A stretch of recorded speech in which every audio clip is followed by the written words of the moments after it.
benar dan cerita karangan itu dicampur jadi satu, di-blended, dan yang menyatakan teori konspirasi ya mereka sendiri yang membuat konspirasi supaya reposisi atau letak benak ini ada di, oh ini adalah hanya sebuah teori. Dan juga memang ceritanya memang ada yang benar dan ada yang sudah dicampur sehingga membuat orang akhirnya menjadi tidak percaya. Nah, kembali apabila sudah terjadi krisis maka terjadi reposisi aset. Contohnya adalah dengan melalui mekanisme hutang, kemudian mekanisme konsesi, aset dan seterusnya, maka berpindahlah aset dari satu kelompok ke kelompok yang lain. Yang menarik dari wakaf ini pada dasarnya adalah bagaimana aset itu dikunci, di lockdown sehingga dia tidak lagi terkena kontaminasi dari jeleknya mekanisme pasar. Ini yang kadang-kadang kita lupa. Jadi wakaf ini bukan bicara hanya penyelamatan aset umat, tetapi begitu aset sudah diwakafkan, maka dia akan steril dari kontaminasi praktek market yang tidak fair, sehingga dia tidak bisa terallocate dengan mekanisme pasar yang tadi yang dijalankan oleh satanic system tadi, karena dia sudah terkunci. Apakah dia bisa berpindah? Bisa. Nanti kita akan bicara tentang mekanisme istibdal. Tetapi sekali lagi, istibdal aset wakaf itu tidaklah bicara tentang harga dilawankan oleh aset. Jadi tidak aset dilawankan oleh pricing market, tidak sama sekali. Kita akan bicara bahwa istibdal itu terjadi melalui mekanisme yang namanya maslahat, bukan mekanisme pasar. Baik, kita lanjut. Nah, ini yang saya katakan bahwa redistribusi aset itu melalui mekanisme pasar yang tadi diciptakan oleh sistem yang ada, itu sudah membuat polarisasi aset sedemikian rupa. Kita bisa lihat di sini bagaimana jumlah kekayaan, separuh kekayaan dunia, waktu tahun 2010 itu orang masih butuh 388 orang terkaya di dunia untuk bisa menguasai separuh kekayaan. Dan tahun 2014 jumlahnya secara signifikan turun menjadi 62, jadi cukup 62. Dan data Oxfam yang terakhir tahun 2018, aset yang sama saat ini hanya dipegang oleh 26 orang saja. Jadi turun dari 62 ke 26 tahun 2018. Intinya adalah mekanisme pasar sedemikian rupa sudah mendorong polarisasi aset. Nah, nanti implikasinya kemana? Implikasinya adalah kepada kesejahteraan umat, di mana umat Islam itu rata-rata menjadi lemah karena dia tidak memiliki faktor produksi lagi. Baik, sekarang kita lanjut. Ini adalah bagaimana orang mengira bahwa jumlah kenaikan atau jumlah meningkatnya aset itu identik dengan kesejahteraan. Ini sama sekali tidak benar, karena ternyata jumlah orang yang frustrasi karena bunuh diri itu jumlahnya lebih tinggi di negara-negara dengan pendapatan per kapita yang besar. Dan jumlah orang bunuh diri itu jumlahnya mencapai 800.000 orang tahun 2012, jauh lebih banyak daripada orang yang meninggal karena peperangan. Selanjutnya, jumlah anak dari negara-negara miskin yang masuk ke dalam human trafficking itu jumlahnya juga sangat signifikan, 1,2 juta anak. Dan ini pula yang mungkin, sekali lagi, walau alam, mungkin melatar belakangi hadis yang menyatakan bahwa mereka yang memakan riba itu sama dengan menzinahi ibunya. Karena dari 1,2 juta anak ini, sebagian besar masuk ke dalam dunia prostitusi. Kemudian juga bagaimana disparitas aset ini juga tercermin di dalam distribusi pangan. Orang mengira bahwa jumlah orang yang meninggal karena kelaparan di dunia ini banyak. Jawabannya iya, banyak. Perkiraannya adalah sebesar 795 juta orang yang kemungkinan meninggal karena kelaparan. Tetapi jumlah ini dikalahkan oleh orang yang kemungkinan meninggalnya karena over kegemukan atau obesitas, itu jumlahnya mencapai 2,1 miliar. Demikian juga jumlah pangan yang terbuang itu jumlahnya 4 kali lebih banyak, jadi terbuang itu karena expired, tidak dihabiskan, dan seterusnya, jumlahnya lebih banyak 4 kali lipat daripada jumlah yang dibutuhkan oleh 795 juta orang yang kelaparan ini. Baik, kita lanjut lagi. bagaimana wajah Indonesia. Nah, di Indonesia ini 4 orang terkaya itu kekayaannya sama dengan 100 juta penduduk termiskin. Kemudian juga jumlah pertumbuhan orang kaya di Indonesia itu tertinggi di dunia, khususnya setelah ada kebijakan tax amnesty, baru mereka ngaku punya aset dan ternyata jumlah kenaikan orang yang memiliki atau mengakui punya aset karena ketakutan tax tadi itu menyebabkan Indonesia mencatatkan negara dengan pertumbuhan orang kaya tertinggi di dunia tahun 2017. Tapi dalam waktu yang sama, 19,4 juta penduduk Indonesia masih alami kelaparan. Nah, jadi sesungguhnya kita tidak perlu takjub dengan pidatonya Pak Prabowo yang menyatakan 2030 Indonesia bubar. Itu karena diambil dari Dari novel Ghost Fleet. Nah, kita lihat saja ini adalah ancaman Allah dalam surat Al-Isra ayat 16. Allah mengatakan bahwa sebuah negara itu akan dihancurkan sehancur-hancurnya apabila terjadi disparitas ekonomi yang sangat tinggi. Jadi di situ disebutkan bahwa kami memerintahkan orang-orang bermewah-mewah dari mereka sehingga mereka berdosa negeri itu, lalu mereka berhak mendapatkan ketentuan azab dan seterusnya. Baik, kita lanjut lagi dengan slide berikutnya. Nah, kemudian itu tadi saya bicara faktor makronya. Sekarang kita masuk bahas ke faktor mikronya. Di aspek mikro, kita lihat di sini bagaimana Milton Friedman menyatakan bahwa social responsibility dari sebuah bisnis tidak lain adalah keuntungannya. Dan juga Stiglitz mengatakan bahwa yang namanya trickle down effect itu hanya mitos saja. Itu nggak akan pernah terjadi. Nah, kenapa demikian? Karena kita lihat, kita bongkar yang namanya konsep CSR atau corporate social responsibility. Kalau kita lihat CSR adalah sebuah teknik, dia menyatakan adalah triple bottom, people, planet, profit. Nah, people, planet, profit semuanya bicara tentang bottom line. Nah, kalau kita bicara bottom line dari sebuah unit usaha, maka kita bicara tentang, kita lihat saja ROI terbesar sebuah perusahaan berapa? 10%, 20%. Berarti kita bicara hanya 10-20% dari sebuah activity yang dimiliki oleh perusahaan. Adapun mulai dari sales, COGS, gross profit, overhead, itu bukanlah interest dari lingkungannya, bukanlah interest dari umat. Itu semua adalah mencerminkan interest dari sang pemilik modal. Padahal sang pemilik modal bisa saja ngumpetin bottom line-nya di dalam overhead. Tergantung kepentingannya. Kalau dia ingin avoid dari pajak, maka overhead-nya dia besarin.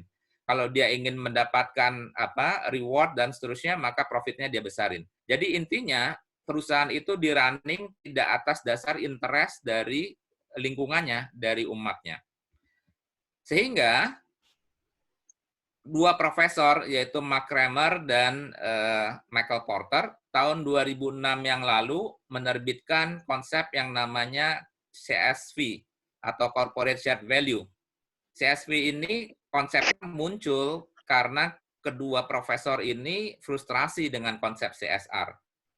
Jadi intinya adalah bagaimana menginternalisasikan kepentingan umat, kepentingan masyarakat masuk ke dalam kepentingan perusahaan. CSV ini pada dasarnya sudah diperkenalkan, sudah banyak pembahasannya, tetapi dalam prakteknya sulit melembagakannya. Ke dalam seperti apa melembagakannya? Sementara Islam itu sudah 15 abad yang lalu sudah memperkenalkan konsep CSV ini. Dan CSV ini atau Creating Shared Value ini tidak lain adalah sebuah konsep yang dijalankan oleh korporasi wakaf. Kenapa dijalankan oleh korporasi wakaf? Karena kembali, wakaf itu meskipun tidak ada di dalam Al-Quran dalam konteks merujuk pada finansial instrumennya, tetapi kata wakaf itu semua ulama sepakat merujuk salah satunya kepada surah Ali Imran ayat 92 yang bunyinya lantanul birra hatta tunfiqu mimma tuhibbu. Sesungguhnya belum sempurna kebajikan seseorang sebelum dia menginfakkan harta terbaik yang dicintainya. Nah, sekali lagi harta terbaik yang dicintainya. Kalau dia seorang pengusaha, sudah pasti harta terbaik yang dicintainya bukanlah bottom line-nya, tetapi adalah engine atau perusahaan itu sendiri. itulah harta terbaik yang dicintainya. Kalau dia mewakafkan atau menginfakkan 10% dari bottom line-nya, maka 10% besarnya misalkan 1 miliar, 1 miliar ini bukanlah yang terbaik. Karena tahun depan dia bisa mendapatkan 20 miliar dan seterusnya. Maka dengan kata lain bahwa harta terbaik yang dicintainya itu tidak lain adalah engine-nya atau perusahaannya. Dan itulah makna dari wakaf.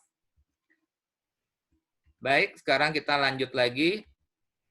Nah, sehingga tadi ujungnya adalah pada dasarnya apa yang saya sampaikan tadi, cerita tentang kemiskinan dan seterusnya, Allah sudah menyatakan bahwa Allah tidak menciptakan kemiskinan, itu ada dalam surat An-Najm ayat 50 surat 53 ayat 48.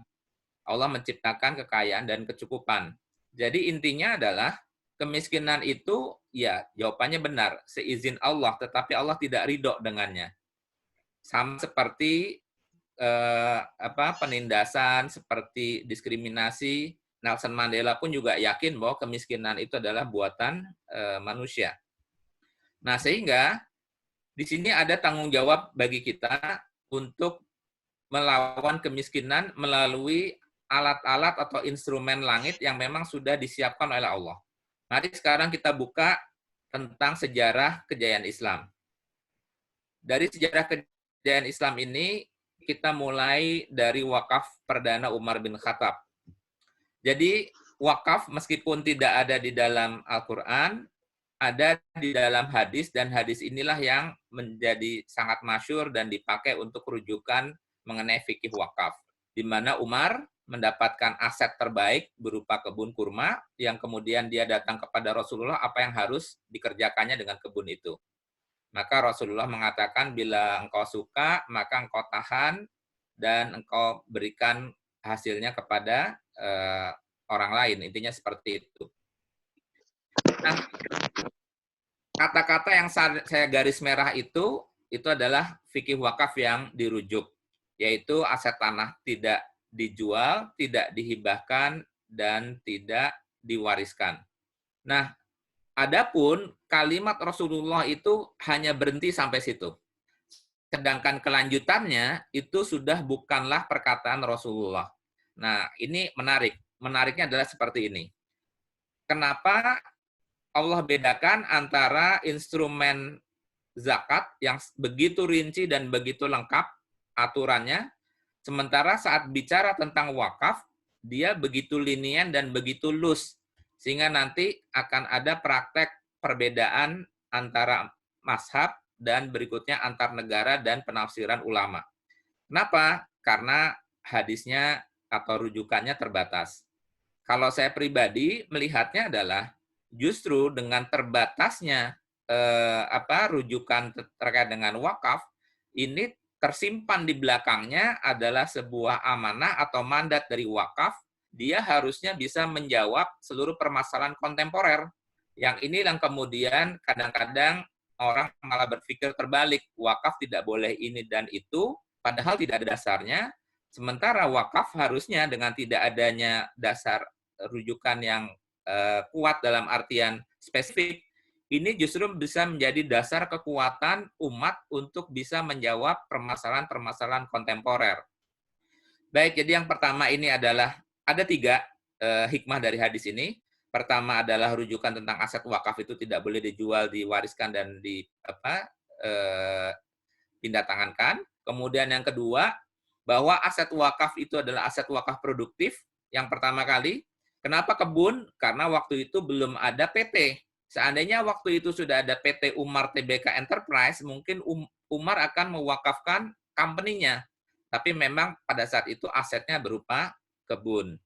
Kemudian yang ketiga adalah aspek yang kalimat penutup di belakangnya, dan tidak dilarang bagi mereka makan dari hasil dengan cara yang baik. Ini bicara tentang hak nazir. Sekali lagi, dari kalimat yang terkait dengan hak nazir itu bukan kalimatnya Rasulullah. Sehingga nanti dalam prakteknya, hak nazir ini berbeda-beda.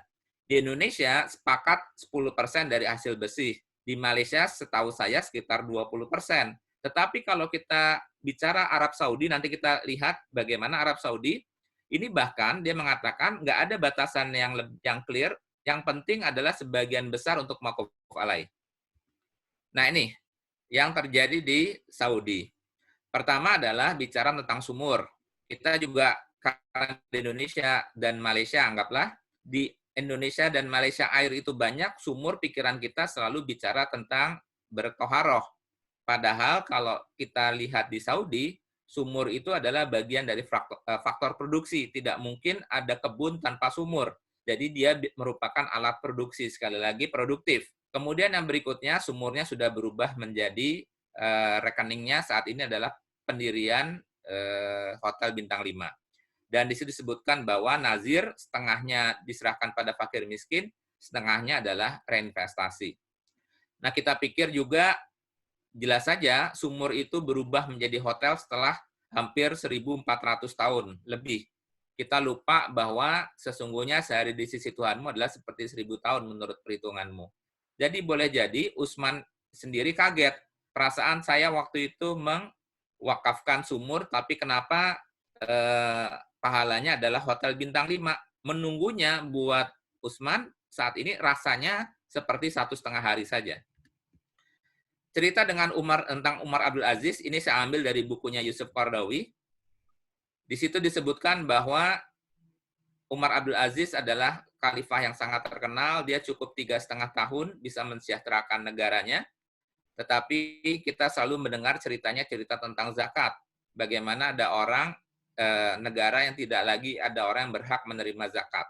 Ini bisa terjadi bukan karena zakatnya saja yang luar biasa, tapi wakafnya juga hebat. Di situ diceritakan bagaimana Umar Abdul Aziz meminta istrinya mewakafkan emas perhiasan. Dan emas perhiasan itu tidak lain adalah sebenarnya identik dengan wakaf uang.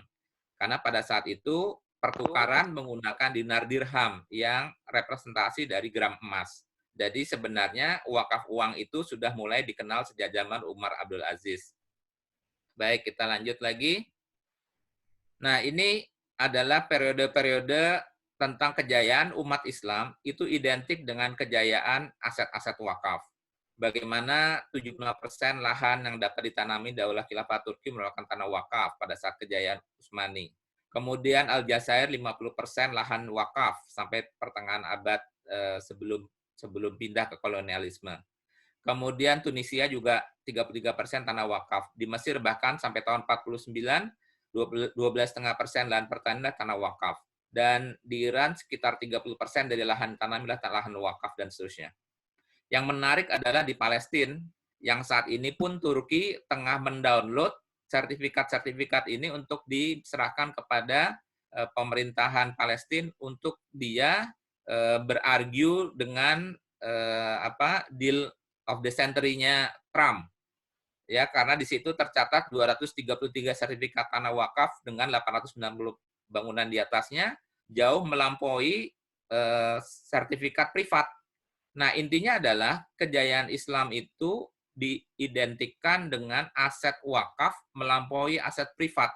Nah, kita bisa bayangkan apabila aset wakaf di Indonesia saat ini ada 7,2 juta hektar lahan sawit yang hanya dimiliki oleh 8 pengusaha kelapa sawit yang merupakan salah satu penghasil devisa terbesar nomor 2. Nah, kita bisa bayangkan kalau lahan-lahan tadi merupakan lahan wakaf, maka otomatis kesejahteraan masyarakat, BPJS, dan seterusnya bisa selesai dari lahan-lahan wakaf tadi. Nah, berikutnya adalah cerita tentang Adudi Hospital di Baghdad. Ini teman-teman tinggal googling cerita tentang Bimaristan atau rumah sakit. Meskipun dari jurnal-jurnal yang saya baca, tidak ada jumlah yang pas untuk menyatakan satu Bimaristan atau satu rumah sakit itu di-cover oleh lahan seberapa besar. Tetapi di situ jurnal-jurnal yang saya baca, bicaranya adalah satu Bimaristan itu cover by one village. Jadi satu desa lahan pertaniannya dipakai untuk membackup operasional rumah sakit. Jadi rumah sakitnya adalah mauquf alaihnya, sementara ada aset produktif yang membackup operasional dari rumah sakit tersebut. Bahkan di sini disebutkan naskah tertulisnya tahun 1281 Masehi. Di sini disebutkan bahwa semua orang tidak perlu warga negara, tidak perlu memiliki member, seperti BPJS dan seterusnya, non-member, dan tidak ada iuran, mereka dirawat sampai dengan sembuh. Menggunakan apa? Menggunakan aset wakaf yang membackup rumah sakit. Nah, ini perkembangan yang menarik.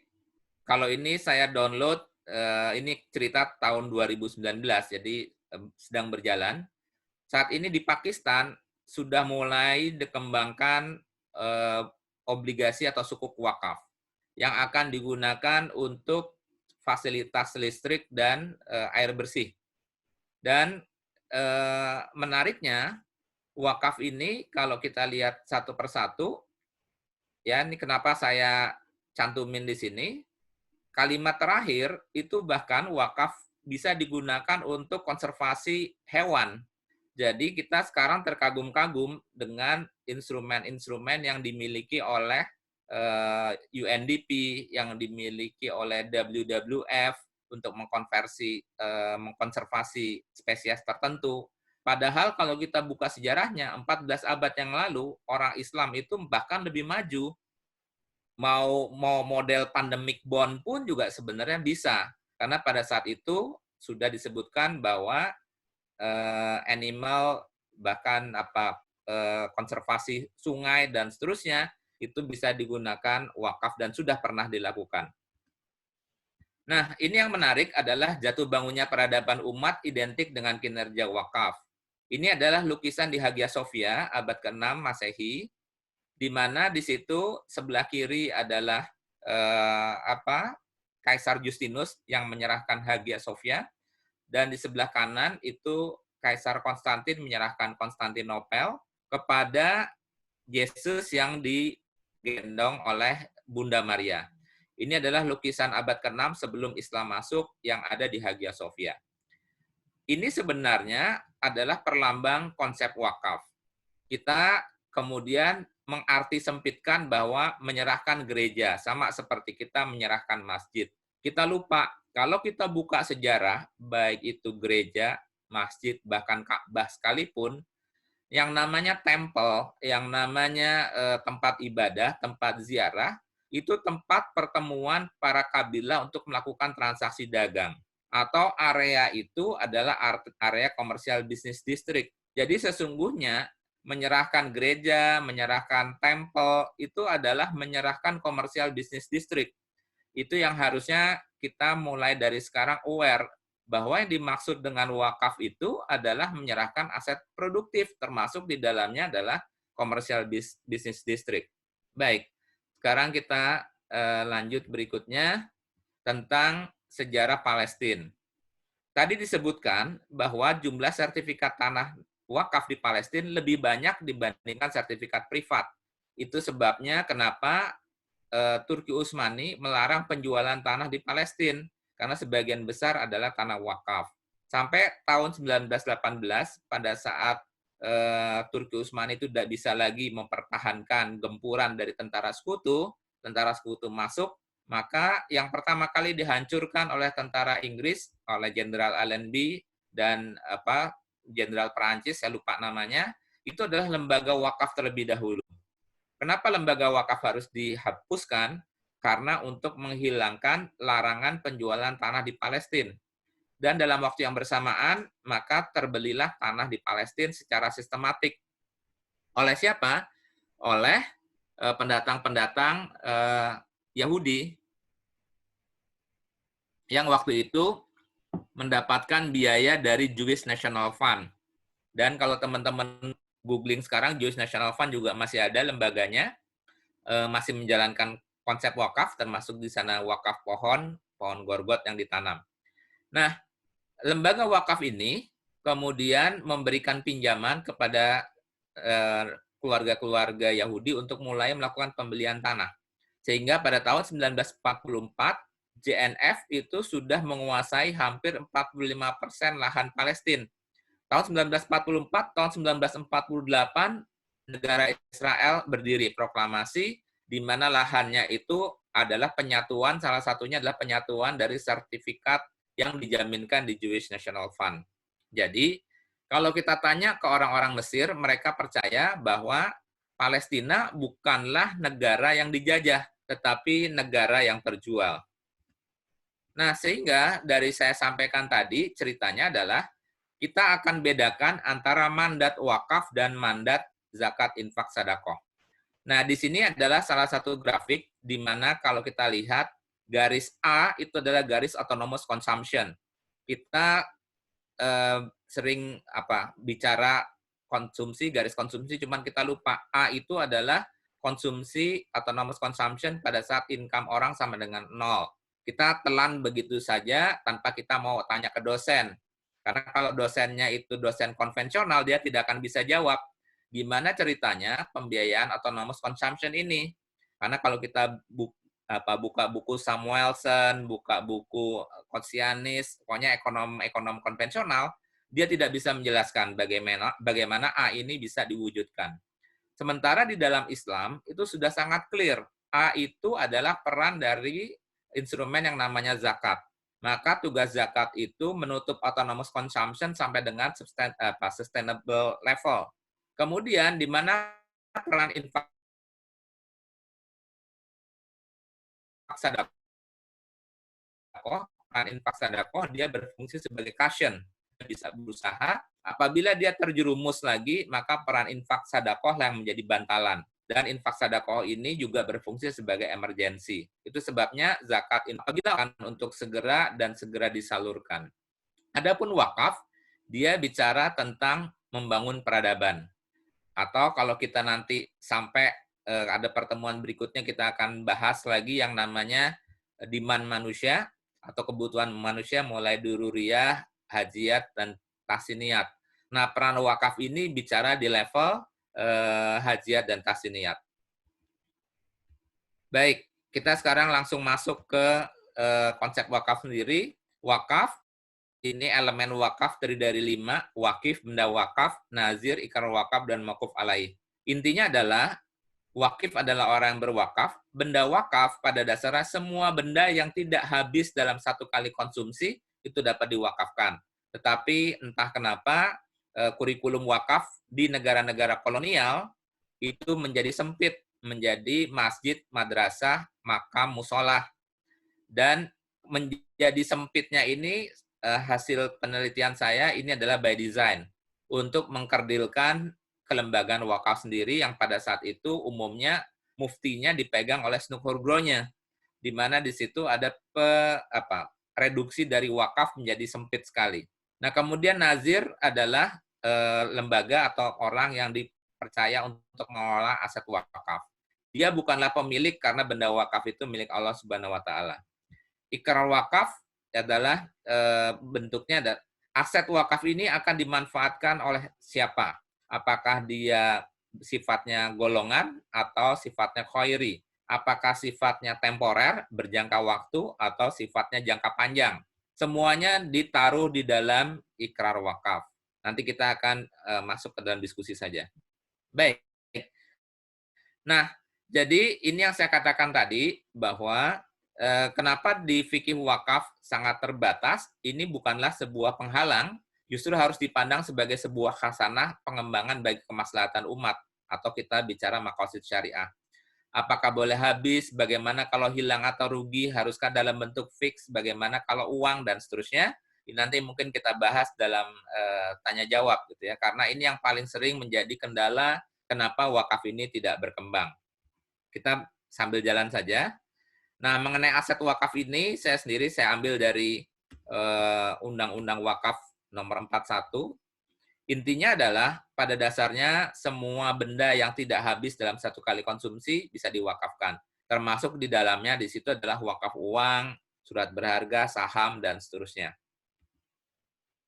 Nah, beberapa aset wakaf yang sangat terkenal atau fenomenal, diantaranya adalah Hijaz Railway, yaitu aset wakaf berupa jalur kereta api dari Turki sampai dengan ke Madinah, yang kalau kita lihat film-film Lawrence di Arabia, itu agen Inggris, anak buahnya Jenderal Allenby, yang mengompori keluarga-keluarga di semenanjung Jazirah supaya berontak, termasuk dalamnya keluarga Saud, selalu ngambil setting di atas rel kereta api ini yang dia bom, yang dia putuskan, yang dia hancurkan. Kenapa? Karena jalur kereta api ini adalah salah satu, selain untuk kereta haji, dia juga sebagai jalur logistik Turki Utsmani untuk menjaga kepentingannya di Jazirah Arab.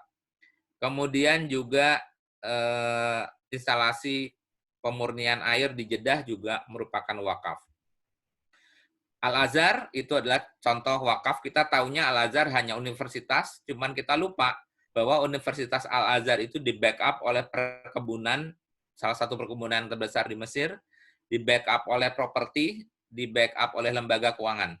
Termasuk di dalamnya pada saat negara itu defisit di Mesir, dia meminjam dari Badan Wakaf Al-Azhar.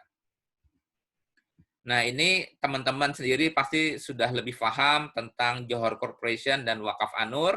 Jadi saya lewatkan saja, tapi paling tidak ada juga cerita Al-Waris, bagaimana sebuah masjid wakaf diruntuhkan untuk kemudian dibangun kembali, tetapi dibangun kembali sudah satu set dengan kompleks apartemen dan office tower. Kemudian Social Islamic Bank Bangladesh, di mana sebuah lembaga perbankan sudah mulai memasukkan deposit wakaf sebagai komponen pembiayaan banknya. Kemudian Al-Raji yang sudah mewakafkan seluruh perusahaannya. Jadi saat ini Salman Al-Raji ini bukanlah pemilik, semuanya sudah masuk ke dalam foundation wakaf. Kemudian Zam-Zam Tower, kemudian kebun olive oil terbesar di Turki adalah di atas tanah wakaf, dan Wakif Bank Turki itu adalah lembaga cash wakaf sisa Ottoman yang kemudian oleh Kemal Pasha dirubah fungsinya menjadi bank, maka berubah menjadi Wakif Bank. Kemudian yang berikutnya adalah wakaf Indonesia. Intinya adalah jangan mengajari orang Indonesia untuk berwakaf. Kita tinggal mengingatkan lagi karena darah wakaf pada dasarnya sudah ada. Pertama adalah wakafnya Habib Bugak di Saudi. Saat ini adalah semua orang Aceh apabila dia pergi dengan ONH biasa, masih akan ditambah lagi living cost-nya berasal dari uang sewa dari tanahnya Habib Bugak. Kemudian pesawat RI-01 juga demikian, ya. Kemudian juga pesawat kenegaraan wakil presiden itu juga wakaf. Senayan itu adalah wakaf. Emas yang ada di atas Monas sebagian wakaf, dan gedung DPR juga wakaf dari Darun Najah. Nah, ini adalah skema tentang wakaf. Jadi pada dasarnya kita lihat satu persatu mulai dari kiri ke kanan. Pertama adalah wakif. Wakif pada saat dia menyerahkan wakafnya maka kita bisa bagi menjadi dua, aset wakaf sosial atau aset wakaf komersial. Ini semuanya didudukkan di dalam ikrar. Apabila dia berubah menjadi aset wakaf sosial, ya sudah nazir menjadi operator dari aset wakaf sosial. Kalau dia menjadi komersial produktif, maka akan menjadi dibagi dua. Kalau dia berupa aset real, lahan, dan seterusnya, maka dicatatkan ke KUA, keluar nazir atau aset wakaf produktifnya, kemudian dalam bentuk pabrik atau seterusnya dioperasikan, labanya untuk makuf alaih. Tetapi kalau dia dalam bentuk uang, jadi aset wakafnya berupa uang, maka dia harus melalui LKSPWU untuk dikeluarkan ikrar wakafnya, kemudian masuk ke dalam rekening nazir, oleh nazir, maka dia ada dua pilihan, mau direct investment atau indirect. Kalau dia indirect berarti lewat instrumen keuangan, kalau dia direct ya bisa langsung investasi pabrik, hotel, dan seterusnya. Apa bedanya pabrik yang pertama yang di baris bawah sama baris yang atas? Kalau yang di baris bawah, apabila dia itu tidak fly, maka pabrik atau hotel itu bisa dijual. Karena pada intinya aset wakafnya adalah wakaf uang. Sementara kalau yang di atas, itu orang mewakafkan pabrik. Jadi dia ataupun nazir tidak bebas untuk melakukan penjualan. Bukannya tidak boleh, dia harus melalui proses istibdal, penggantian aset wakaf. Itu ada mekanismenya sendiri. Tetapi kalau yang di bawah, dia bisa melakukan jual belinya, karena pada dasarnya asetnya bukanlah pabrik itu, tetapi uang. Sama seperti pada saat kita tanamkan ke instrumen, apakah itu saham dan seterusnya, maka saham itu bisa diperjualbelikan untuk mendapatkan capital gain dan dividen, maka capital gain dan dividennya itulah yang kemudian diberikan kepada mauquf alaih. Nah, yang menarik, ini ada 5 menit sampai 10 menit ke depan, saya hanya bicara tentang wakaf kontemporer saja. Ini cerita tentang Zamzam Tower. Zamzam Tower ini berdiri di atas tanah wakaf, wakaf dari raja yang diserahkan kepada foundation yang namanya King Abdul Aziz Wakaf. Jadi King Abdul Aziz Wakaf adalah sebuah nazir yang dia berkontrak Al-Hikr atau Al-Hukr kepada Bin Laden Group sepanjang 28 tahun. Nah, kemudian Bin Laden Group menunjuk Munsat Real Estate sebagai developer dan kontraktor. Kemudian Munsat Real Estate menerbitkan sukuk di mana namanya sukuk Al-Intifa atau kalau di kita identiknya dengan musyarakah mutanakisah.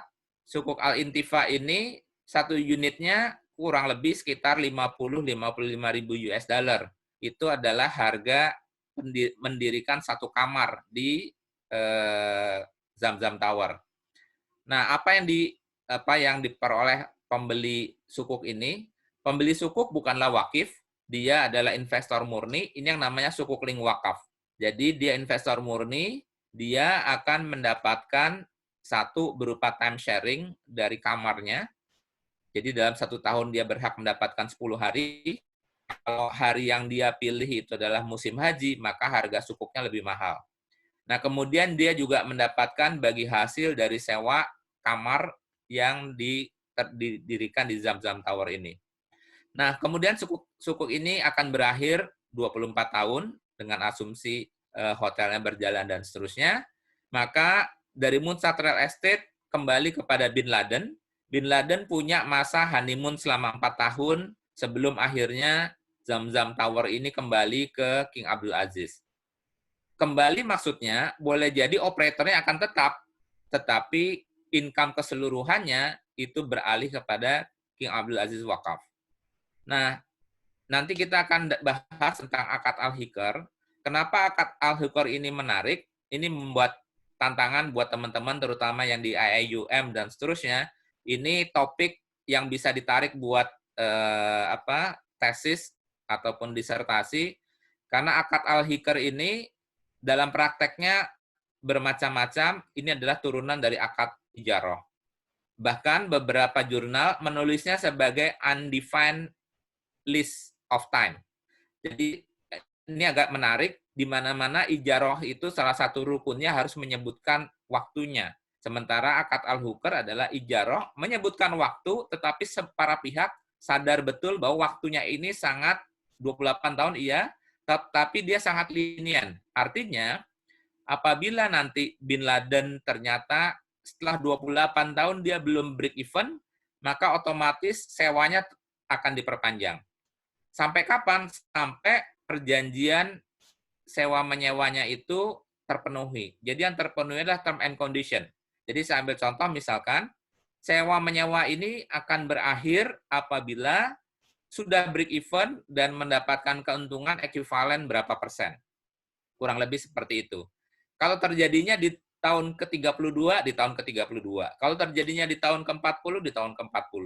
Tetapi apabila lebih cepat, ya lebih cepat juga dikembalikan. Dan akad al-hikr ini memang hanya boleh dilakukan di atas tanah wakaf. Karena tanah wakaf ini tadi tidak mungkin diwariskan, tidak mungkin dijual, dan tidak mungkin dipindah tangankan. Artinya sampai dengan kiamat, tanah wakaf ini menjadi tetap tanah wakaf. Sehingga tidak ada spekulasi dan tidak ada kepentingan. Kepentingan nazir adalah manfaatnya diperoleh, sementara kepentingan investor terjamin dia. Nah, yang berikutnya adalah Larkin Central. Ini akan saya cepatkan karena teman-teman dengan mudah bisa mendownload cerita tentang Larkin Central Terminal Johor Bahru yang dibangun dengan menggunakan konsep initial wakif offering, di mana One Corp atau Wakaf An-Nur Corporation mengeluarkan surat saham, kemudian surat sahamnya itu dibeli oleh publik, digunakan untuk membangun terminal. Nah, di dalam prospektusnya, karena ini adalah saham wakaf, maka pembelinya adalah wakif, menyerahkannya kepada Wakaf An-Nur. Dividen yang akan diperoleh ini salah satunya akan digunakan untuk mensubsidi pedagang kecil yang tidak sanggup menyewa di Larkin Terminal Center nanti setelah menjadi shopping arcade. Ini adalah gambar dari background-nya adalah gambar dari Bencoolen Kompleks, di mana masjid awalnya satu lantai, kemudian didemolis, kemudian dibangun apartemen dan masjid lagi, sehingga masjid tidak lagi mengandalkan kenceleng, tapi dari sewa apartemen. Ini teman-teman bisa lihat bagaimana ASN selama dia Muslim, apabila dia di Singapura, selain dipotong wakaf, dia juga selain dipotong zakat, dia juga dipotong wakaf. Dan dampaknya adalah penerimaan selama 1 tahun ini $6 juta wakaf yang digunakan untuk memelihara masjid di Singapura. Baik, sekarang saya masuk ke Indonesia, ringkas saja. Kalau tanah wakaf di Indonesia tidak kurang, ada 4 juta hektar, tapi jumlah persilnya sangat banyak, kecil-kecil, tidak produktif, kemudian penggunaan terbesar adalah hanya untuk masjid, dan masih banyak masjid yang belum terbangun. Di Indonesia, ini agak sulit saya bedakan antara di Mesir. Di Mesir, itu istibdal sudah biasa, di sini masih dilarang oleh para ulama. Istibdal itu artinya seperti ini. Kalau ada tanah wakaf yang cuma 200 meter, 300 meter, di Mesir itu bisa dijual, untuk kemudian dikumpulkan membeli tanah yang lebih besar, sehingga bisa digunakan untuk kemanfaatan yang lebih banyak lagi. Di Indonesia, ini masih menjadi salah satu kendala. Meskipun saya pribadi harusnya membolehkan. Nah, yang sedang saya kembangkan saat ini bersama OJK dan juga akan dijalankan secara cepat adalah sukuk link wakaf. Mengambil konsep dari sukuk link wakafnya Zamzam Tower tadi, intinya adalah penerbitnya. Jadi sukuk link wakaf ini bukanlah wakaf, dia adalah sukuk komersial yang akan digunakan untuk membangun aset wakaf.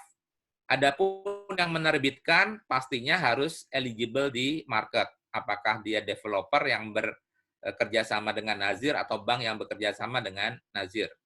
Ini kita lewatkan, langsung kita ambil struktur yang sudah saya presentasikan di DSN dan sudah dikeluarkan juga draft opini DSN-nya, tinggal menunggu nomor, sudah setuju. Konsepnya seperti ini. Kita lihat pelan-pelan.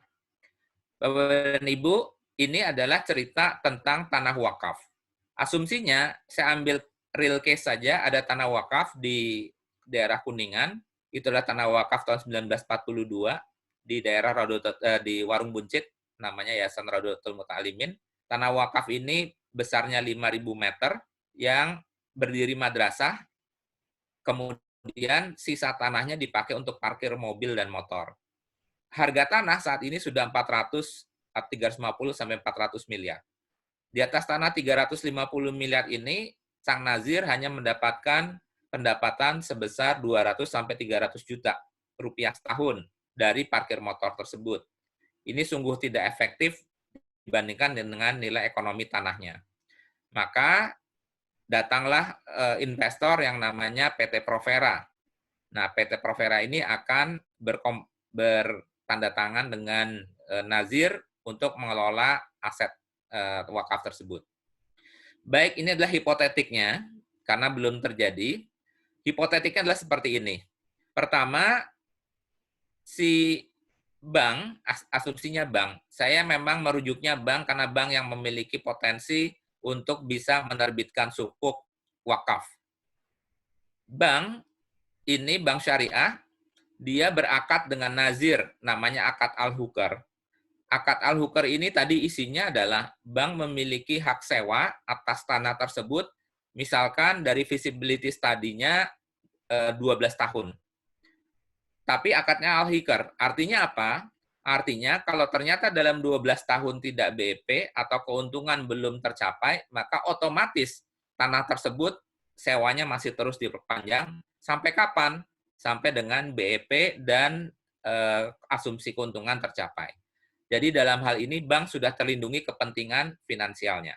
Kemudian di tangan Nazir, kepentingan berikutnya adalah dia terlindungi kepemilikannya. Karena apabila ternyata lebih cepat, maka tanah itu, maka akad ijarohnya pun juga gugur. Apabila lebih cepat ternyata, maka sudah selesailah hak sewanya. Nah, kemudian yang berikutnya adalah, kenapa harus bank syariah? Karena bank syariah adalah bank yang boleh memiliki aset real di dalam neracanya. Maka bank tersebut membangun office tower, misalkan, office tower itu dicatatkan sebagai aset dan bukan pinjam-meminjam. Jadi di sini adalah bank memiliki aset berupa bangunannya, sementara tanahnya milik nazir atau milik umat. Nah, apabila nanti sudah capai BEP dan seterusnya, maka bangunan itu beralih menjadi miliknya nazir. Kurang lebih seperti itu, nanti kita akan diskusi lebih lanjut. 12 Maret kemarin, terpaksa proyek ini kita hold, karena marketnya yang lumpuh, yang hanya syariah, akan menerbitkan sukuk, jadi penerbitnya Triama Syariah. Kenapa? Karena Triama Syariah sebagian sahamnya sudah diwakafkan, dia akan menerbitkan sukuk yang akan dibeli oleh investor. Nah, sukuk ini polanya adalah one pool to many. Jadi asetnya proceed dari sukuknya dimasukkan ke dalam satu pool, kemudian dipakai untuk membiayai aset-aset wakaf. Kenapa aset-aset wakaf? Karena aset-aset wakaf tidak memiliki aksesibilitas kepada lembaga keuangan formal, karena dia tidak boleh menjaminkan asetnya. Sehingga padahal dia visible. Misal, saat ini berapa banyak rumah sakit yang dirunning oleh dompet duafa, berapa banyak rice mill yang dimiliki oleh ACT, kandang ternak yang dimiliki oleh dompet duafa, ACT, atau apapun gitu ya, dan seterusnya. Nah, ini bisa dibiayai oleh sukuk ini tanpa dia harus menjaminkan aset wakafnya, karena aset wakafnya tidak bisa dijaminkan. Nah, kurang lebih seperti ini, tapi penerbitnya adalah Triama Syariah sebagai multi finance. Nah, ini adalah beberapa kalimat yang menjadi tantangan. Teman-teman bisa searching lebih lanjut. Intinya adalah wakaf bahkan adalah main vehicle pada saat kejayaan Islam yang membiayai proyek-proyek publik maupun privat. Jadi disitulah peran wakaf uang. Jadi kalau ditanya apakah lembaga wakaf uang itu, lembaga wakaf uang itu adalah bank, sama seperti bank. Bedanya apa? Bedanya adalah kalau bank hasil imbal hasilnya kembali kepada pemilik dana. Kalau ini imbal hasilnya kembali kepada makuf alaih. Adapun pembiayaannya dan seterusnya itu strict sama seperti bank. Dia hanya membiayai aset yang visible, aset tersebut memberikan bagi hasil dan seterusnya. Jadi intinya adalah lembaga wakaf uang harus memiliki kompetensi sama seperti bank. Sehingga multiplier benefit yang dilahirkan dari pengelolaan aset wakaf, ini dia. Jadi intinya adalah hanya dengan aset wakaf lah, maka transaksi itu hanya bisa dijalankan melalui mekanisme maslahat, bukan mekanisme pricing. Jadi mekanisme bukan cost of production dilawankan dengan utility, tetapi dia menunjuk pada maslahat. Harga itu representasi dari maslahat. Saya ambil contoh seperti ini. Kalau ada sebuah lembaga bank, kemudian lawannya adalah lembaga wakaf. Lembaga bank hanya menyebabkan sektor-sektor tertentu menjadi under investment. Contohnya nelayan, petani kecil, UMKM. Kenapa demikian? Karena dia tidak bisa masuk ke dalam return yang disepakati, tenor yang disepakati, atau imbal hasil yang harus dicapai. Nah, sementara kenapa lembaga wakaf? Lembaga wakaf itu pada saat dia mau menginvestkan uangnya, maka di dalam komitenya kurang lebih dia tidak berpikir risk and return. Dia berpikirnya adalah di mana maslahat tertinggi, yaitu hifsun din, hifsun nafs, hifsun mal, hifsun akal, dan hifsun nasab. Itu yang dipakai. Kenapa? Karena pada saat dia berbicara, misalkan, Pak, ini kalau kita invest ke nelayan, dia tidak bisa kembali dalam waktu 3 tahun. Ya sudah, kembalinya berapa dia bisa? 7 tahun. Ya sudah 7 tahun. Kenapa bisa 7 tahun? Karena ini uang wakaf, tidak memiliki duration of time. Oke. Kemudian yang berikutnya, Pak, dia tidak bisa kasih imbal hasil 12%. Berapa dia bisa ambil? Oh, dia hanya bisa 7%. Ya sudah, kasih 7%. Loh kok bisa? Karena ini uang wakaf, tidak memiliki cost of fund. Yang menjadi concern daripada Nazir, dia hanya melindungi kelestarian dari uangnya dan menjalankan sesuai maslahatnya. Nah, kalau ada lembaga keuangan seperti ini dan besar, masif, saya yakin tidak ada bank yang bisa mengalahkan dia. Karena dia memiliki sumber dana yang tidak memiliki duration of time dan tidak memiliki cost of fund. Dia hanya punya kepentingan maslahat saja. Dan memang tetap sustainability-nya dia jaga. Dan inilah yang bisa mengalahkan sistem yang sekarang dijalankan. Dan ini slide terakhir, teman-teman sekalian, saya yakin apabila virus wakaf ini disadari oleh semua orang, pertama Indonesia adalah negara dermawan, ya. Kemudian tahun 2036 Indonesia adalah negara dengan jumlah angkatan kerja terbanyak. Jadi Indonesia memiliki orang dermawan dan Indonesia memiliki uang. Kenapa? Karena orangnya kerja. Bedanya adalah pada kenapa semua negara-negara yang memproduksi barang konsumsi melihat Indonesia menjadi market, karena tadi orang Indonesia ada dalam angkatan kerja, sehingga orang Indonesia memiliki kemampuan untuk belanja. Dan kolom yang ketiga itu cerita tentang Farke Survey. Ini yang sebenarnya paling menakutkan. Dilakukan survei terhadap 20.000 anak yang lahir setelah tahun 2000. Pertanyaannya cuma satu, seberapa yakin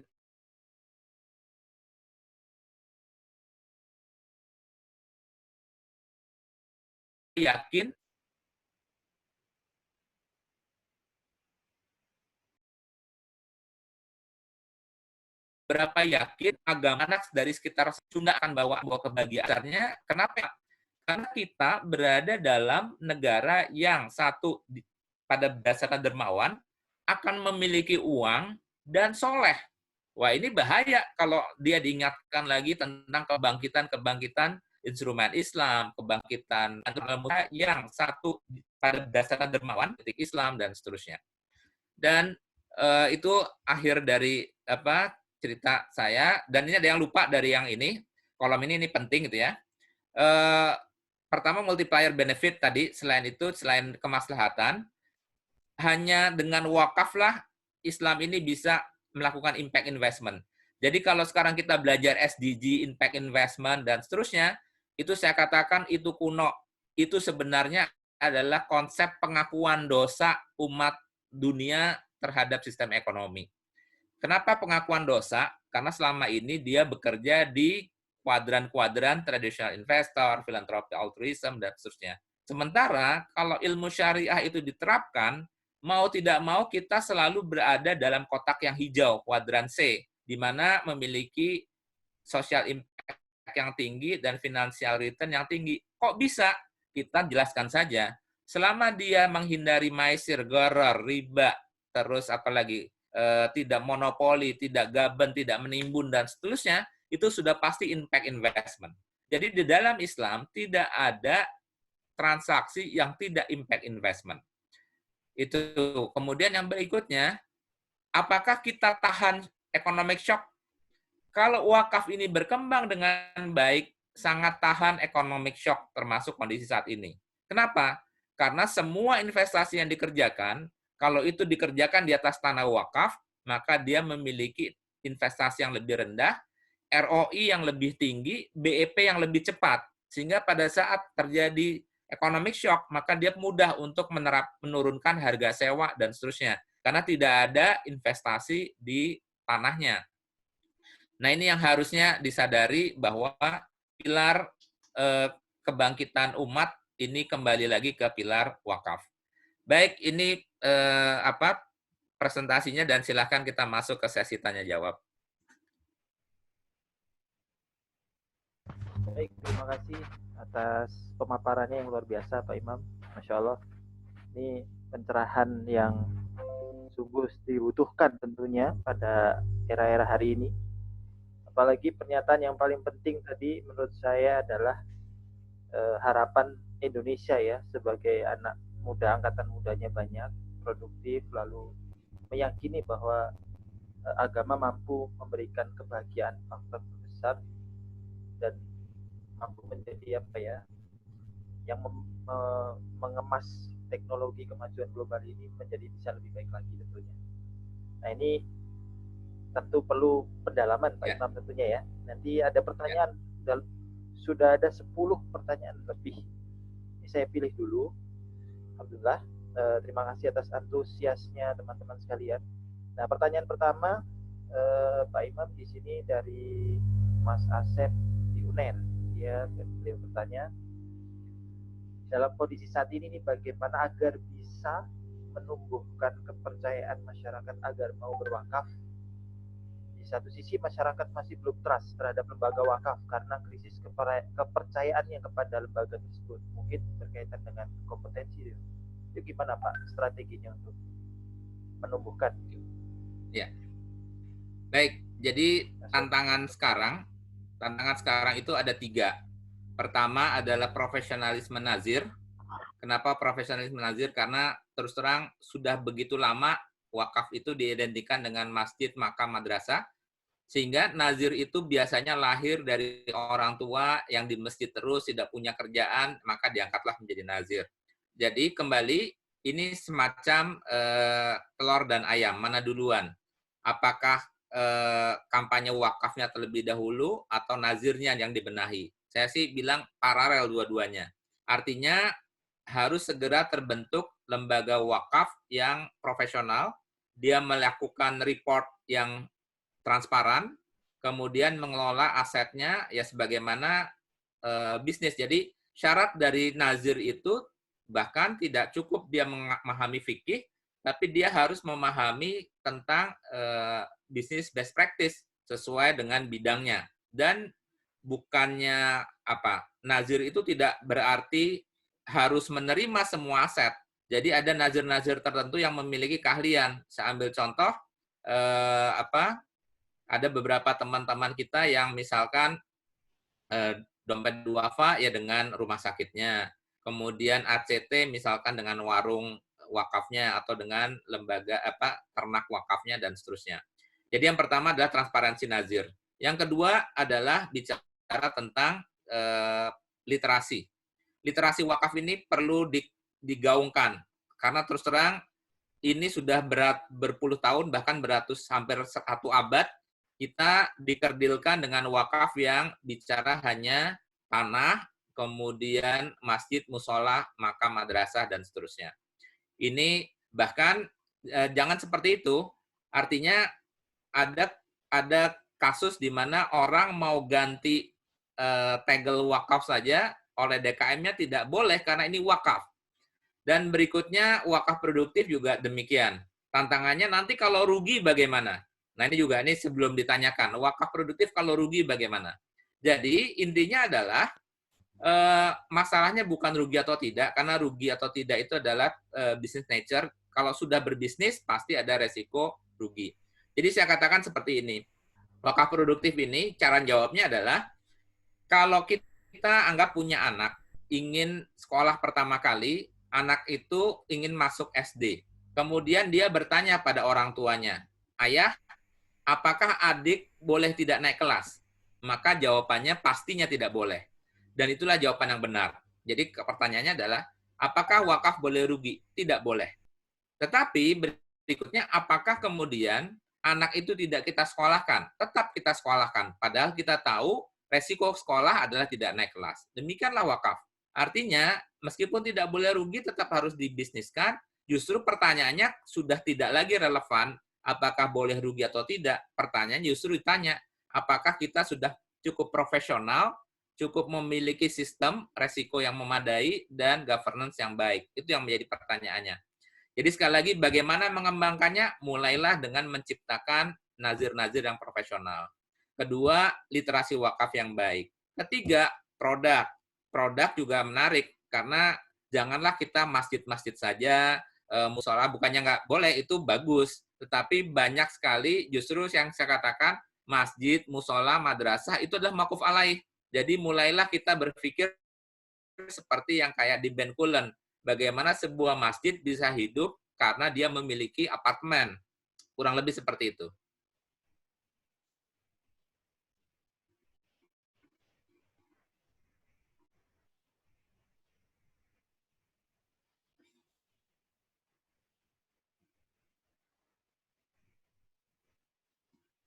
Voice-nya belum dihidupkan.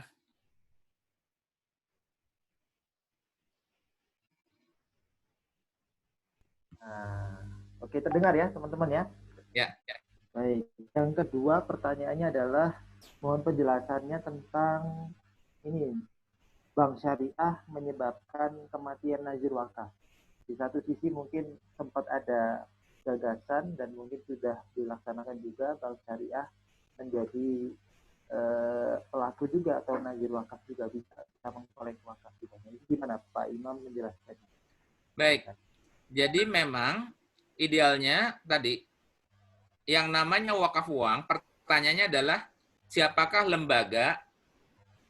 Tugas nazir adalah menjaga sustainability dari aset. Apabila dia wakaf uang, maka aset wakafnya adalah uang. Lembaga yang bisa menjaga sustainability dari uang, pastinya yang paling pengalaman adalah bank, karena bank sudah terbukti bisa menjaga nilai dari para deposannya. Cuman bedanya adalah ini untuk kepentingan deposan dan ini untuk kepentingan mauquf alai. Tetapi cara mengoperasionalkannya pada dasarnya sama. Nah, apakah mati? Jawabannya tidak. Karena pada saat nanti bank syariah didorong menjadi pelaku wakif pelaku sebagai nazir wakaf uang, maka badan-badan wakaf yang sekarang itu beralih menjadi mitra nazir karena perbankan syariah tidak memiliki arms, tidak memiliki organisasi, tidak memiliki sumber daya untuk bisa menjalankan program. Artinya pada saat nanti kalau memang lembaga keuangan syariah boleh, ini karena kita sedang perjuangkan, apabila lembaga keuangan syariah boleh menjadi nazir wakaf uang, maka lembaga wakaf yang lain berubah hanya sebagai pelaksana program. Dia akan datang ke nazir wakaf uang untuk istilahnya mengutilisasi atau meminjam uang wakaf itu untuk proyek-proyeknya. Dan yang namanya nanti pada saat bank syariah sudah menjadi nazir wakaf uang, dalam ketentuannya pun juga akan kita batasi bahwa penggunaannya itu hanya boleh untuk pengembangan aset-aset wakaf terutama. Jadi menurut saya malah jangan khawatir, artinya lembaga wakaf nanti hanya akan fokus kepada pelaksanaan program dan pengumpulan atau mobilisasi wakaf uang itu oleh lembaga keuangan. Saat ini bank syariah tidak semangat karena uang masuk sudah selesai. Itu menjadi milik nazir yang dia tidak bisa kontrol dan dia tidak bisa masukkan ke dalam sumber dana yang sustain. Nah, tetapi kalau dia sudah berfungsi sebagai nazir, maka dia akan concern untuk memasarkan, dia akan concern tentang pelaksanaannya. Sang wakif atau para akan menjadi lebih yakin lagi karena proyek-proyek ini akan diawasi oleh bankers-bankers, sudah pasti nanti terwujud dan seterusnya. Jadi justru ini harus kita bangun gimana ceritanya nanti supaya bank-bank syariah itu menjadi nazir wakaf uang dan para pengelola wakaf itu langsung menjadi mitra-mitra nazir. Kalau ditanya siapa yang memiliki kemampuan untuk memobilisasi dana masyarakat, saat ini adalah perbankan. Sistemnya sudah ada, distribusi jaringannya sudah ada, bahkan dia saat ini pada dasarnya kalau memang sudah disetujui, dia hanya akan memancing di kebun binatang. Dia sudah tahu persis berapa banyak orang-orang yang memiliki akun-akun dalam jumlah yang banyak yang menjadi sasaran untuk melakukan wakaf uang. Wah, luar biasa, betul-betul. Berarti memang secara visibility lembaga yang paling memungkinkan untuk yang paling prudent gitu Pak ya. Itu memang bank ya sekarang yang punya kemampuan. Untuk khusus wakaf uang, tetapi kalau wakaf yang lain justru malah bank itu hanya boleh wakaf uang. Oke, oke. Baik, kayaknya nanti perlu banyak sekali diskusi lebih lanjut Pak di lain sesi. Baik. Menarik. Baik, pertanyaan berikutnya Pak ya, yaitu beberapa tahun belakangan ini muncul inisiasi tentang wakaf blockchain. Nah, ini menarik untuk mendorong transparansi dan keamanan pengelolaan wakaf. Bagaimana pendapat Bapak terkait hal ini dan barangkali bisa diceritakan tren perkembangan wakaf blockchain saat ini baik tingkat global maupun nasional. Monggo Pak Imam. Baik, Jadi wakaf blockchain itu sangat sangat dibutuhkan pada dasarnya. Itu untuk menjaga atau bisa melahirkan trust di kalangan wakif. Karena dengan teknologi blockchain kita bisa melakukan tracking dari uang yang kita wakafkan. Memang secara hak sudah lepas, itu sudah menjadi milik Allah, tetapi kita bisa memonitor jalannya uang itu akan kemana, akan ke proyek mana. Apakah benar nazir itu menyalurkan wakaf itu ke proyek tertentu. Jadi menurut saya sudah waktunya blockchain ini mengambil peran dalam konteks perwakafan untuk bisa membangun governance yang memadai. Ya saya juga mengetahui paling tidak di Malaysia dan Indonesia ada Fintera, dan juga saya juga Telkom juga tengah mengembangkan blockchain ini digunakan untuk tracking wakaf. Bahkan ke depan teknologi blockchain ini tidak hanya bicara sekedar wakaf, bahkan halal hub pun juga bisa dibangun dengan konsep ini. Intinya adalah kehadiran blockchain itu harus kita manfaatkan untuk membangun trust. Karena ini salah satu cara orang mau berwakaf adalah dengan mengetahui uangnya benar-benar menuju sasaran yang seperti dia inginkan. Jadi intinya harusnya saling bersimbiosis lah. Baik, siap. Terima kasih atas jawabannya, Pak Imam. Berikutnya Pak ya, langsung pertanyaannya adalah tentang kondisi saat ini Pak, berkaitan dengan krisis tentunya. Kira-kira apa investasi yang bisa dilakukan oleh nazir wakaf uang, mengingat sektor real banyak masalah dan sektor keuangan sedang anjlok. Monggo Pak Imam. Apa tadi? Kurang bisa diulang? Oke. Dalam kondisi saat ini, krisis seperti ini, ya kira-kira investasi apa yang bisa dilakukan oleh nazir wakaf uang, mengingat sektor real banyak yang bermasalah dan sektor keuangan pun sedang anjlok. Oke, baik.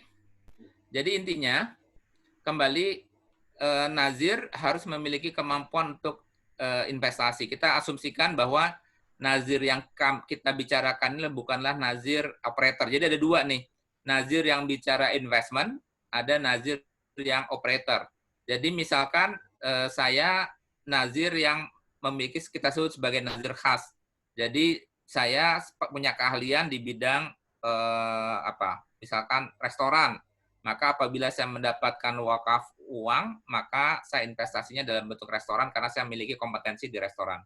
Tetapi kalau saya sebagai manajer investasi, nazirnya memiliki kemampuan untuk melakukan portofolio investment, maka sekali lagi dalam kondisi krisis ini kita mengacunya kepada surat Al-Fajr ayat 15 sampai 22. Ini sekaligus ada yang menjawab nih, dalam kondisi seperti ini bagaimana kalau rugi dan seterusnya. Jadi saya katakan bahwa pertama yang penting kita sudah memiliki mitigation risk, sudah memiliki profesionalisme di bidang itu, memiliki mitigation risk dan seterusnya. Dan kalau kita rujuk kepada surat Al-Fajr ayat 15 sampai 22, Allah mengatakan bahwa sesungguhnya tidak aku muliakan apabila rezekinya dilimpahkan dan tidak sedang dihinakan apabila rezekinya disedikitkan. Artinya di sini menunjukkan bahwa tidak ada urusannya antara kemuliaan, kalau rugi berarti neraka, kalau untung berarti sorga. Tidak demikian. Sejauh kita sudah melaksanakan SOP yang kita miliki dan standar yang kita penuhi. Nah, kalau mengenai alternatif bisnis, alternatif investasi, ya selalu kalau kita bicara mitigation risk, pastinya kita memiliki yang namanya kelompok yang safe haven, misalkan emas, kemudian kombinasi berikutnya sekian persen di emas, sekian persen di saham, sekian persen di obligasi, deposito, dan seterusnya. Itu kalau kita bicara investasi di instrumen. Tapi kalau kita bicara di sektor real, ya nggak ada masalah kalau bukannya nggak boleh rugi. Ya kalau memang kondisi pasarnya demikian, ya kita menjaga supaya ruginya menjadi minimal atau paling tidak masuk ke dalam survival. Dan biasanya kalau saya sendiri yang menjalankan company wakaf, wakafnya itu tidak dalam konteks, biasanya yang kami catatkan itu bukanlah rupiahnya, tetapi sahamnya. Jadi misalkan orang itu berwakaf 10.000 lembar saham. Misalkan pada saat dia berwakaf 1 miliar, maka setelah kita hitung, dia ekuivalen dengan sekian ribu lembar saham. Maka akte wakafnya adalah lembar sahamnya. Sehingga lembar saham itu bisa saja pada saat perusahaan lagi bagus nilainya menjadi tinggi, dan pada saat perusahaan lagi jelek nilainya menjadi rendah.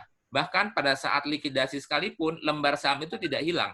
Ya, cuman memang menjadi tidak ada nilainya. Pertanyaannya adalah, apakah dalam kondisi seperti itu, maka pahalanya, kemudian nazirnya menjadi berdosa dan seterusnya. Nah, kalau pikirannya sesempit itu, bagaimana ceritanya dengan Hijaz Railway yang sudah tidak ada sekarang, yang dipotong-potong dan seterusnya? Padahal kalau kita baca sejarah Hijaz Railway, itu ditopang oleh 7.000 lebih nazir. Dan kereta api itu tidak ada, sudah dipotong dan sudah. Pertanyaannya, apakah kemudian pahalanya tidak ada, kemudian menjadi mubazir? Disinilah ceritanya.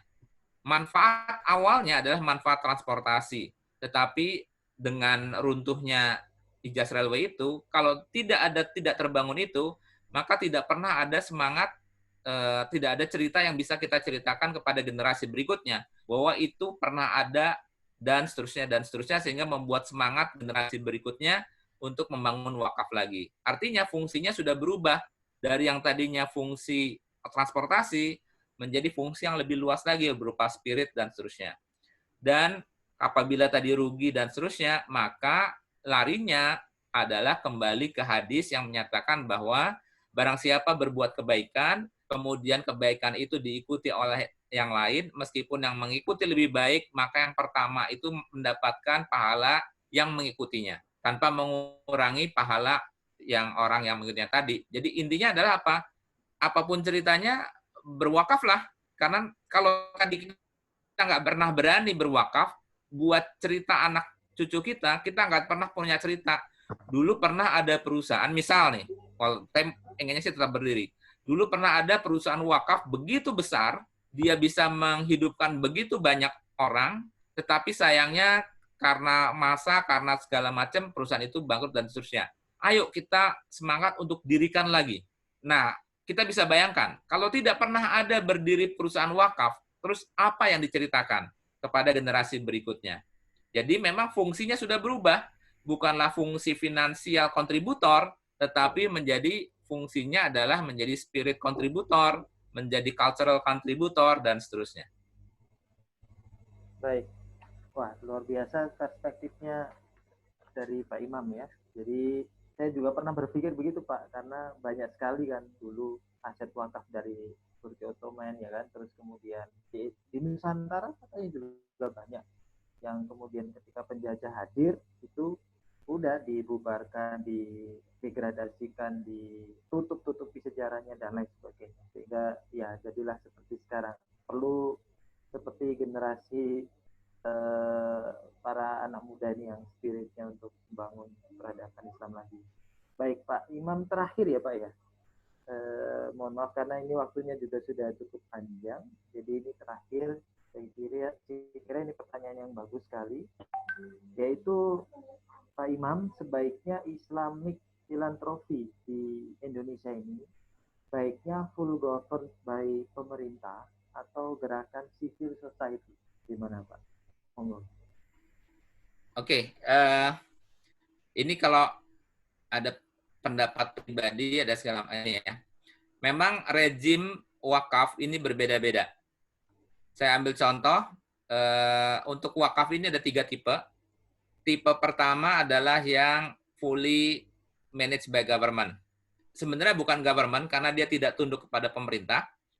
Itu contohnya adalah wakaf yang ada di Saudi, wakaf yang ada di Turki, wakaf yang ada di Mesir, itu satu negara, itu satu nazir yang namanya nazir induk.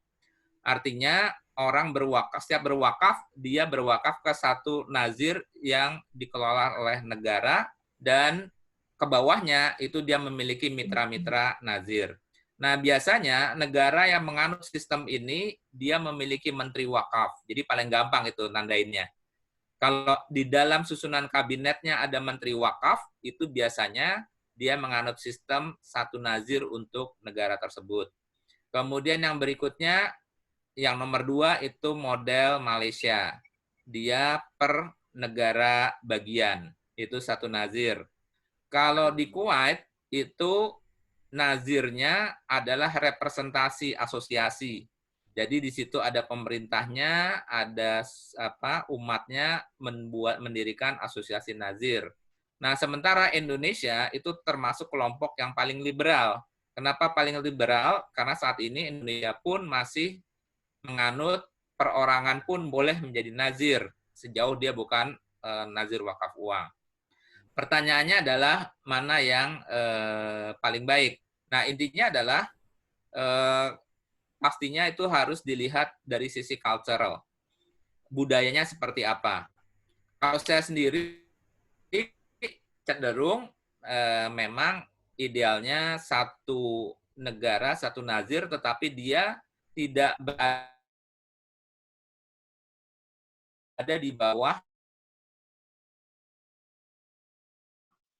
pemerintahan, misalkan yang saya sih lebih suka seperti itu. Tetapi ini masih sangat masih jauh, masih perdebatannya masih panjang, butuh bagian yang harus diteliti oleh para periset. Nih tantangan buat periset, mana rezim mana yang paling bagus, apakah tadi model satu nazir induk untuk seluruh negara, apakah per provinsi, apakah bentuknya asosiasi, atau liberal seperti saat ini. Tapi paling tidak sudah berpuluh tahun dengan model liberal, Indonesia tidak maju-maju dalam dunia wakafnya. Karena dengan konsep liberal ini keahlian nazir berbeda-beda. Bahkan untuk menerapkan sertifikasi nazir kita sampai sekarang masih belum bisa. Nah, jadi silakan ini jadikan bahan riset, malah saya tanya kembali, inilah harusnya jadikan bahan riset. Terima kasih Pak Imam atas jawabannya. Tentunya ini kalau dilanjutkan pasti seru ya, pasti seru dan pasti nggak ada habisnya kalau memang mau dilayani. Tapi alhamdulillah, insya Allah serunya masuk ini Pak Imam, ini adalah sebenarnya bentuk dari semangat teman-teman yang sangat bagus dalam spiritnya untuk membangkitkan kembali wakaf di Indonesia khususnya ya, dan untuk peradaban Islam pada umumnya. Dan untuk teman-teman pertanyaan yang belum terjawab nanti insya Allah kita coba jawab dari melalui media lain ya, karena ini juga sudah cukup lama tentunya. Dari Pak Imam juga alhamdulillah jawabannya sudah sangat luar biasa menjabarkan, dan mungkin sebagian sudah terjawab ya bersama dengan jawaban-jawaban yang telah disampaikan. Baik, sekali lagi Pak Imam, kami ucapkan terima kasih jazakumullah khair atas ilmunya, dan semoga pertemuan ini diberkahi oleh Allah. Teman-teman ya untuk bergerak dan berkolaborasi, insya Allah teman-teman, silaturahimnya kita berlanjut ke nyata, dan tentunya semoga apa yang kita lakukan menjadi legacy untuk kita dan keluarga dan juga bangsa kita. Amin. Amin. Baik, terima kasih Pak Imam sekali lagi. Ya, sama. Sehat ya Pak ya.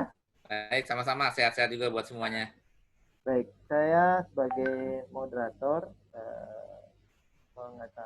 mengucapkan terima kasih atas kehadiran teman-teman luar biasa, sekitar 90-an tadi. Saya kembalikan kepada MC. Kurang lebihnya kami mohon maaf. Assalamualaikum warahmatullahi wabarakatuh. Waalaikumsalam warahmatullahi.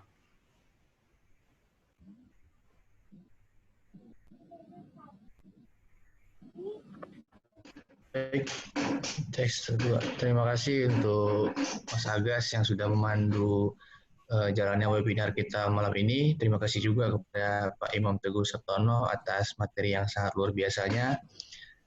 Kami meminta maaf jika selama webinar berjalan terdapat kekurangan, baik mungkin kendala sinyal ataupun kendala teknis webinar. Kami meminta maaf. Jangan lupa teman-teman untuk cek sosial media ISEFIT IAIUM. Teman-teman bisa masuk ke Instagram isefit.iium untuk kabar-kabar webinar yang akan datang. Kemudian untuk teman-teman yang tertarik memproses kajian sudah mengakseskan juga di website ISEFIT. Teman-teman bisa akses www.isefit.id. Insya Allah juga kajian ini yang malam ini pun kita akan coba membuat reportasenya untuk bisa menjadi pertinggal bagi teman-teman untuk bisa dibaca kembali. Baik, sekian dari saya sebagai MC. Mari kita tutup dengan membaca hamdalah dan doa kafaratul majelis. Lebih kurang kami mohon maaf. Wabillahi taufiq wal hidayah. Assalamualaikum warahmatullahi wabarakatuh. Waalaikumsalam warahmatullahi wabarakatuh. Teman-teman yang ingin donasi bisa lihat platform chat, sudah kami sediakan informasi bagi teman-teman yang ingin donasi wakaf uang untuk melawan wabah COVID yang ada di Indonesia. Bisa ke BRI Syariah untuk bank di basis Indonesia, ataupun yang teman-teman lagi di Malaysia bisa transfer ke Bank Islam Malaysia dan konfirmasi ke admin WhatsApp kami. Semua program wakaf ini kami kerjasama dengan Global Wakaf ACT. Webinar ini juga bekerjasama dengan Wajib Official selaku media partner ISEFIT IAIUM.